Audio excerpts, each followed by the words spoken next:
उत्तराखंड आप देख रहे हैं और आपके साथ मैं हूं अंशिका पाठक। देहरादून से खबर आ रही है, जहां पुलिस में भर्ती हुए कांस्टेबलों को वन दारोगा भर्ती परीक्षा में बैठने नहीं दिया गया और इसको लेकर पुलिस हेडक्वार्टर ने एक आदेश जारी कर दिया है। ट्रेनिंग के दौरान दूसरी परीक्षाओं में शामिल नहीं होने को लेकर पुलिस हेडक्वार्टर ने फरमान जारी किया। बता दें कि भर्ती हुए कई जवानों ने वन दारोगा भर्ती परीक्षा में शामिल होने की अनुमति मांगी थी, लेकिन इसको लेकर एक फरमान जारी किया गया है और कहा गया कि ट्रेनिंग के दौरान दूसरी परीक्षा देने की अनुमति नहीं होगी। पुलिस हेडक्वार्टर की तरफ से फरमान जारी किया गया है। नहीं मिली वन दारोगा परीक्षा की अनुमति। पुलिस हेडक्वार्टर ने जो फरमान जारी किया है, ये तस्वीर आपको दिखा रहे हैं। सतेंद्र बर्तवाल हमारे संवाददाता हमारे साथ जुड़ गए हैं। सतेंद्र, कई ऐसे लोग हैं जो ट्रेनिंग के दौरान ही परीक्षा के लिए मांग कर रहे हैं, लेकिन जो ये फरमान अब जारी किया गया है, इसको लेकर क्या जानकारी आपके पास और उन लोगों की तरफ से क्या कोई प्रतिक्रिया आई है जो एग्जाम देना चाहते थे? बिल्कुल अंशिका, क्योंकि अभी कुछ दिन पहले पुलिस कांस्टेबलों की एक भर्ती हुई थी जिसमें करीब 1700 जवान भर्ती हुए हैं, जिनकी हाल फिलहाल में ट्रेनिंग चल रही है हरिद्वार में। इनमें से कई ऐसे जवान थे जिन्होंने पहले ही, क्योंकि जो वन दारोगा की जो भर्ती आई थी पहले कैंसिल हो गई थी और उसके बाद दोबारा जब पेपर भर्ती आई तो उसके बाद कई ऐसे युवा थे जिन्होंने वन दारोगा में भी अपने फॉर्म भरे थे और उसी को लेकर आज, क्योंकि आज वन दारोगा की भर्ती चल रही है और उस भर्ती में शामिल होने की इन्होंने जो युवा है उन्होंने मांग की थी पुलिस महकमे से। लेकिन वो जब ज्यादा ही लोग देखने को मिले तो पुलिस महकमे से एक सख्त आदेश ऑर्डर पास हुआ और इस ऑर्डर के तहत ये 2 टूक में ये लिखा गया कि किसी भी जवान को ट्रेनिंग के दौरान किसी अन्य भर्ती में शामिल होने की अनुमति नहीं मिलेगी, जिससे जो युवा हैं वो खासा नाराज हैं। लेकिन फिलहाल किसी भी युवा की अभी एक प्रतिक्रिया इसे सामने नहीं आई, क्योंकि पुलिस की ट्रेनिंग चल रही है और अभी फिलहाल युवा पुलिस ट्रेनिंग में ही शामिल हो गए हैं। जी, बहुत शुक्रिया सतेंद्र जानकारी साझा करने के लिए।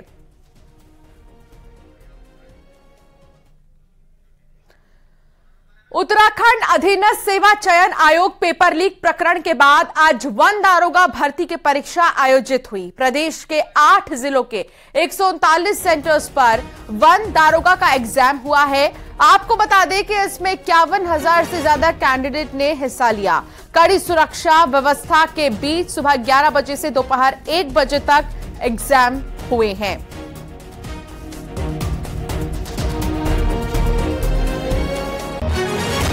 टोटल कितने अनुपस्थित होंगे उसकी करीब 15 मिनट के बाद हमको मिल पाएगा। मैं अभी 2-3 कॉलेज होके आऊँगा और कुछ कॉलेज और जाऊँगा। मेरा मकसद मेन ये है कि जो व्यवस्थाएं हैं वो ठीक हैं या नहीं है, रिस्किंग, चेकिंग, बायोमेट्रिक ठीक हो रहा है नहीं हो रहा है, वो व्यवस्थाएं तो नहीं है, उसको देखने के लिए गया हूँ। अभी तक जहाँ मैं गया हूँ वहाँ की व्यवस्था से मैं संतुष्ट हूँ और एक अच्छी व्यवस्था, पुलिस प्रबंध भी अच्छा है और फ्रिस्किंग चेकिंग भी अच्छी हो रही है और शांतिपूर्ण से एग्जाम संपन्न होगा और एक बढ़िया परीक्षा कराएंगे। इस प्रयास के साथ हम लोग अपने काम पे लगे हुए। खबर चमौली से, जहां जोशीमठ में बाजार बंद का असर दिख रहा है। जोशीमठ में हेलिंग मारवाड़ी बाईपास निर्माण के विरोध में सुबह से ही बाजार बंद है और आप ये तस्वीर देखकर ये अंदाजा लगा सकते हैं कि आखिर किस तरीके से यहां पर व्यापारी नाराज नजर आ रहे हैं। इनका ये कहना है कि निर्माण कार्य जो है उसको लेकर ये विरोध कर रहे हैं और बाईपास निर्माण के विरोध में ही बाजार को बंद रखा गया है। तो ये तस्वीर आपको दिखा रहे हैं किस तरीके से बंद का असर चमौली में देखने को मिला है। जोशीमठ में सुबह से ही बाजार बंद है। और हरिद्वार में आज जाम से बुरा हाल है। 4 धाम यात्रा और वीकेंड पर हरिद्वार में गंगा स्नान के लिए पहुंच रहे यात्रियों की भारी भीड़ के चलते हाईवे पर जाम की स्थिति बनी हुई है। यहां पर सिंहद्वार चौक, शंकराचार्य चौक और रोड़ी बेलवाला क्षेत्र में वाहन रेंग कर चल रहे हैं। ट्रैफिक पुलिस को भी जाम खुलवाने के लिए काफी मशक्कत करनी पड़ रही है। उत्तरी हरिद्वार क्षेत्र में निर्माणाधीन फ्लाईओवर भी जाम का बड़ा कारण बना हुआ है। में यात्रियों की भारी भीड़ उमड़ रही है, जिसके चलते हरिद्वार में हाईवे समेत दूसरे रास्तों पर जाम की स्थिति बनी हुई है। शंकराचार्य चौक के पास इस वक्त हम मौजूद हैं और यहाँ पर देखा जा सकता है कि जो वाहन है उनकी कितनी लंबी कतार यहाँ पर लगी हुई है। जहाँ तक भी दूर तक नज़र जा रही है वहाँ पर वाहनों की जो लाइनें हैं वो लगी हुई है और बहुत रेंग कर वाहन यहाँ पर चल रहे हैं, क्योंकि वीकेंड पर दिल्ली, हरियाणा, पंजाब, राजस्थान जैसे राज्यों से बड़ी संख्या में जो यात्री हैं वो हरिद्वार का रुख करते हैं। इस वक्त चारधाम यात्रा भी अपने चरम पर चल रही है और चारधाम यात्रा के लिए हरिद्वार से प्रवेश करके ही जाना पड़ता है। यही कारण है कि हरिद्वार के हाईवे पर पूरी तरह से इस वक्त जाम की स्थिति बनी हुई है। पुलिस की ओर से, प्रशासन की ओर से कई व्यवस्थाएं इसके लिए बनाई गई हैं। दावे बहुत ज़्यादा जरूर किए गए हैं कि यहाँ पर जो जाम है उसको नहीं यहाँ पर लगने दिया जाएगा, लेकिन पुलिस की जितने भी इंतज़ाम हैं वो नाकाफ़ी साबित हो रहे हैं और सभी तरह की जो व्यवस्थाएं हैं वो यहाँ पर ध्वस्त होती हुई नज़र आ रही हैं और जाम की स्थिति यहाँ पर बनी हुई है। लोगों को घंटों इंतज़ार करके यहाँ से जो निकलने का मौका जो उनको मिल रहा है। जाम लगने के जो प्रमुख कारण हैं उनमें से ज़्यादा भीड़ के अलावा जो उत्तरी हरिद्वार में एक निर्माणाधीन फ्लाईओवर है उसको भी बड़ा कारण जाम लगने का माना जा रहा है। इस सीज़न जो फ्लाईओवर है उसका निर्माण चलेगा, ये सीज़न इसी तरह से निकलेगा। उम्मीद जताई जा रही है कि इस बार इसके बाद जो है फ्लाईओवर का निर्माण हो जाएगा और अगले साल इस तरह की समस्या नहीं होगी। न्यूज़ 18 पुलकित शुक्ला, हरिद्वार। उत्तराखंड विधानसभा की भर्ती और सेवा नियमावली बनकर तैयार हो गई है। अब इसे सिर्फ कैबिनेट की मंजूरी का इंतजार है। नियमावली को हरी झंडी मिलने के बाद विधानसभा में सचिव समेत दूसरे पदों पर भर्ती का रास्ता भी साफ हो जाएगा। विधानसभा स्पीकर रितु खंडूरी ने कहा कि तमाम राज्यों में विधानसभा भर्ती नियमावली का अध्ययन करने के बाद एक ठोस नियमावली बनाई गई है। विधानसभा सचिवालय में तदर्थ आधार पर की गई भर्तियों के बीते साल विवादों में आने के बाद पूरी भर्ती नियमावली ही सवालों के घेरे में आ चुकी है। विधानसभा सचिवालय के लिए 2011 में सेवा नियमावली लागू की गई थी, जिसमें 2015 और 2016 में संशोधन भी किया गया था। नहीं, रूल्स और रेगुलेशंस थे, अभी भर्ती नीति की बात नहीं है। रूल्स और रेगुलेशंस हमने बनाए हैं और सरकार में भेज दिए हैं। कैबिनेट में उसको मंजूरी जैसे ही मिलेगी हम उस पर कार्रवाई शुरू करेंगे।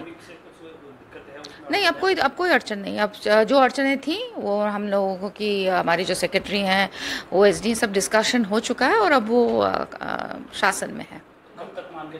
अब शासन पे है, अब हमने भेज दिया है। अब जब कैबिनेट में आएगा तब उसमें क्लियरेंस होगी। उत्तरकाशी दौरे पर पहुंचे पुष्कर सिंह धामी ने काशी विश्वनाथ मंदिर में पूजा अर्चना की है। इस दौरान उन्होंने देश प्रदेश की खुशहाली की भी कामना की है।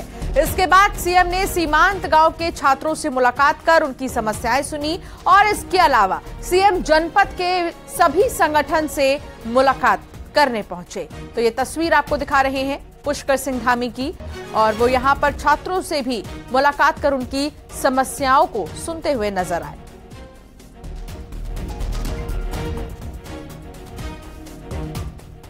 हमारे प्रदेश और देश का तेजी से विकास हो, हमारा प्रदेश सभी प्रकार की आपदाओं से मुक्त हो, चारधाम यात्रा सफलतापूर्वक संपन्न हो, बिना किसी विघ्न बाधा के संपन्न हो और आने वाले चारधाम यात्री जो भी उत्तराखंड आते हैं उनकी सब भगवान मनोकामनाएं पूर्ण करें और वो यहाँ से एक अच्छा संदेश लेकर जाए, हमारे ब्रांड एम्बेसडर बने और हम सब लोगों को गंगा जी की स्वच्छता पर, चार धामों की स्वच्छता पर, पूरे उत्तराखंड के जितने भी हमारे देव स्थान हैं उस स्वच्छता के लिए, नशा मुक्ति के लिए हम सब लोग आगे आकर स्वयं को उत्तरदायी मानकर।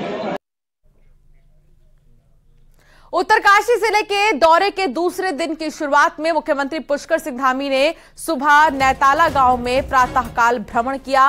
उन्होंने ग्रामवासियों से मुलाकात कर उनका कुशल क्षेम जाना। उन्होंने भागीरथी नदी से हो रहे कटाव के बारे में भी ग्रामवासियों से जानकारी ली। मुख्यमंत्री पुष्कर सिंह धामी ने स्थानीय लोगों से सरकार की जन कल्याणकारी योजनाओं के संबंध में फीडबैक लिया। उन्होंने ग्राम सिरोर के खेतों में पावर वीडर से जुताई की। मुख्यमंत्री ने गांव क्षेत्र में मुंडवे की खेती को बढ़ावा देने के मकसद से ग्राम सिरोर में लाइन शोइंग विधि से मंडुआ की बुआई की और महिलाओं को मंडुए के बीज वितरित किए।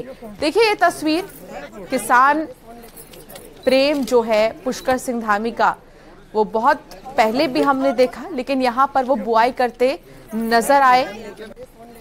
उत्तरकाशी के दौरे पर है पुष्कर सिंह धामी और इस दौरान पुष्कर सिंह धामी मंडुए की खेती को बढ़ावा देने के साथ ही यहाँ पर महिलाओं को मंडुए के बीज वितरित किए उन्होंने और मंडुए की बुआई भी उन्होंने की है।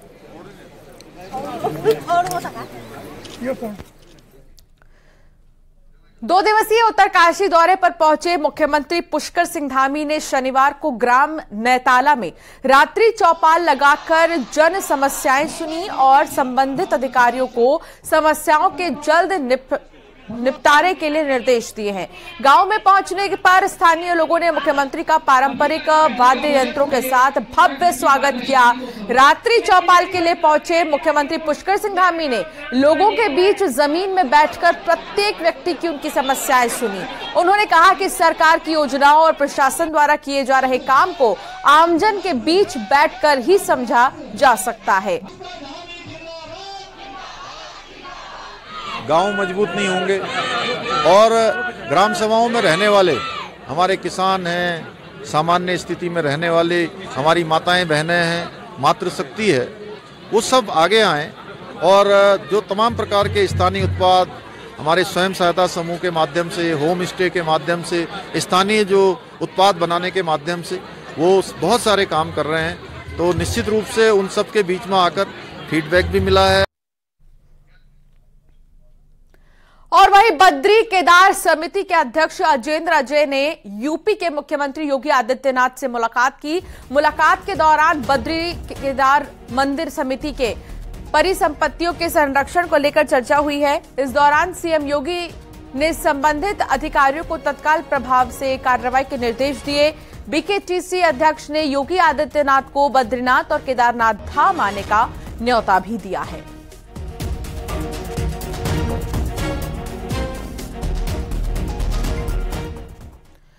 चारधाम यात्रा से जुड़ी एक बड़ी खबर आ रही है, जहां 1.5 महीने में रिकॉर्ड 25 लाख यात्री पहुंचे हैं और अब तक केदारनाथ आ चुके हैं 8.5 लाख यात्री। बद्रीनाथ में 7.5 लाख श्रद्धालु दर्शन कर चुके हैं और बीते 22 अप्रैल से यात्रा शुरू हुई थी, जो कि अब तक लगातार जारी है। आपको बता दें कि 25 अप्रैल को केदारनाथ धाम के कपाट खुले थे और 27 अप्रैल को बद्रीनाथ धाम के कपाट खुले थे, लेकिन अब तक अगर देखा जाए तो जून का महीना और अभी तक कई सारे ऐसे श्रद्धालु हैं जो दर्शन कर चुके हैं। उत्तराखंड में लव जिहाद के मामले सामने आ रहे हैं और इसको देखते हुए अब एक विशेष समुदाय से जुड़े लोगों में चिंता होने लगी है। इसी को देखते हुए 18 जून को महापंचायत बुलाई गई है। देहरादून शहर काजी का कहना है कि अब जरूरत है कि इस मुद्दे को गंभीरता से समझा जाए। अगर कोई ये गुनाह कर रहा है तो उसकी सजा सबको नहीं मिलनी चाहिए। इसीलिए हिंदू सिख समुदाय के लोगों को भी मीटिंग में बुलाया गया है। उनका कहना है कि पहाड़ में अगर इस तरह का जहर घोला जा रहा है तो ये गलत है। ये मीटिंग इसलिए एक मशवरा किया है उस मीटिंग में और उसकी एक तारीख रखी है कि हम सब लोगों को बुलाएं, अपने आदमी को उनको समझाएं और इस बात की और जो दूसरे हमारे बिरादरान वतन हैं उनके कानों तक ये बात पहुंचा है कि जो कुछ भी पहाड़ों में हो रहा है, किसी एक आदमी ने गुनाह किया है, उसको जिस लायक है उसको सजा दी जाए, उसके घर वालों को सजा दी जाए, जहां तक भी हो सके उसको सजा दी जाए। पहाड़ों में पर्यटन की अपार संभावनाएं हैं। इन मैदान में गर्मी बढ़ने के साथ ही फिल्म कलाकार हो या फिर अन्य हस्तियां पहाड़ का रुख कर रहे हैं। तिरंगा फिल्म में कलाकार दीपक सिरके पहाड़ में हैं। दीपक ने कहा कि पहाड़ की हसीन वादियों में फिल्म शूटिंग का आनंद ही कुछ और है। और ऐसे में आप देखिए किस तरीके से यहां पर स्थानीय लोगों से भी मिलते हुए दीपक सिरके नजर आए। ग्रीनरी है, पेड़ है और देवभूमि है, कई संतों की भूमि है, कई सत्पुरुषों की भूमि है, कि भगवान की देन है ये भूमि को। तो यहाँ पर जो भी है वो अच्छा है और कैमरे में कैद करने के लिए तो बेहतरीन है। तो देखते हैं अभी आगे क्या होता है, हम लोग करेंगे। मैं इंसिस्ट करूंगा। आम आदमी पार्टी के नेता मनीष सिसोदिया को लेकर पूछे गए सवाल पर क्रिकेटर और बीजेपी सांसद गौतम गंभीर ने कहा कि करप्ट लोगों की जगह जेल में है। आज रात 8 बजे न्यूज 18 पर अमीश देवगन के साथ देखिए गौतम गंभीर का सबसे बड़ा और धमाकेदार इंटरव्यू। केजरीवाल भावुक भी हो गए थे मनीष सिसोदिया को याद करके। वो तस्वीर में दिखाना चाहता हूं, वो काफी रोए, मतलब इमोशनल हो गए और उन्होंने बोला कि मुझे आज मनीष सिसोदिया की याद आ रही है। पर बीजेपी ने क्या ऐसा कर दिया है, नरेंद्र मोदी की सरकार ने ऐसा क्या कर दिया कि इनको रोना पड़ रहा है? देखिए, करप्ट लोगों की जगह सिर्फ जेल में, और वो कोई भी हो, और वो किसी भी पार्टी को। न्यूज 18 यूपी उत्तराखंड अब नए कलेवर और तेवर के साथ आप फुल एचडी में देख रहे हैं। आप तक खबरों को पहुंचाने का अंदाज वही है, लेकिन तरीका हाई डेफिनेशन हो चुका है।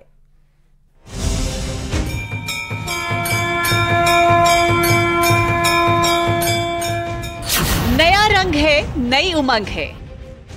आप देख रहे हैं न्यूज 18 उत्तर प्रदेश उत्तराखंड।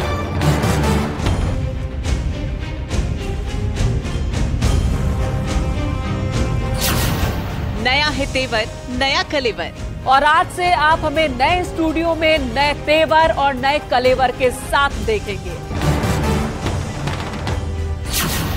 अंदाज वही है, आवाज वही है, वही आपका अपना चैनल।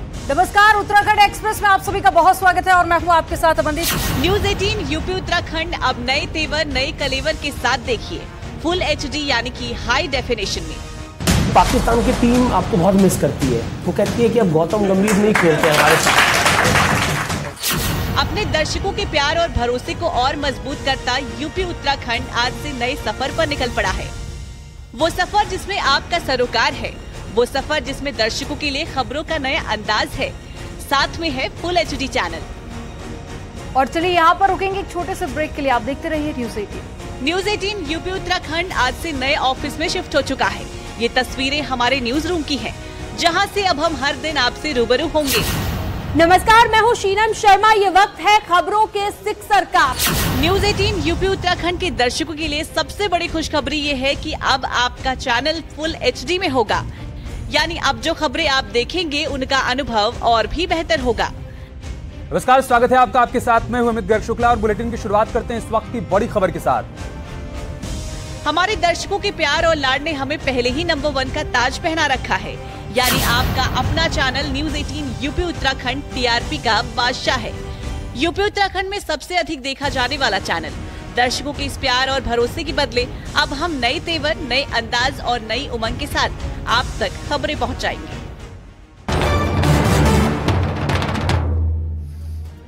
अंदाज और तरीका वही है, लेकिन बस स्टूडियो नया है। छोटे से ब्रेक के लिए यहां पर रुकेंगे, आप बने रहिए हमारे साथ।